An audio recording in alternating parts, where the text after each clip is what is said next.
کچھ عرصہ پہلے لاہور کی ایک گلی میں ایک غریب رکشہ ڈرائیور رہتا تھا۔ اس کے پاس زیادہ کچھ نہ تھا، روزانہ جتنا کما لیتا اسی سے گھر کا گزارا کرتا۔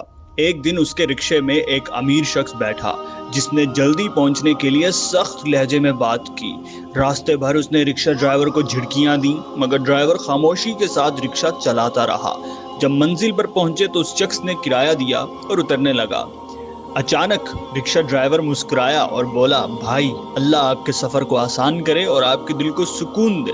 یہ سن کر وہ امیر آدمی رک گیا، اس کے چہرے پر حیرت اور ندامت تھی۔ اس نے کہا، میں نے تم سے بدتمیزی سے بات کی اور تم پھر بھی میرے لیے دعا کر رہے ہو؟ رکشہ ڈرائیور نے مسکرا کر جواب دیا، ہم سب مسافر ہیں، کچھ دیر کے لیے اس دنیا کے رکشے میں بیٹھے ہیں۔ اگر میں بھی بد کلامی کرتا تو دل مزید ٹوٹتے، بہتر یہی ہے کہ دل جیتے جائیں۔ یہ چھوٹا سا جملہ اس شخص کے دل کو چھو گیا۔ وہ سوچنے پر مجبور ہو گیا کہ اصل عزت پیسے سے نہیں بلکہ اخلاق اور صبر سے ہے۔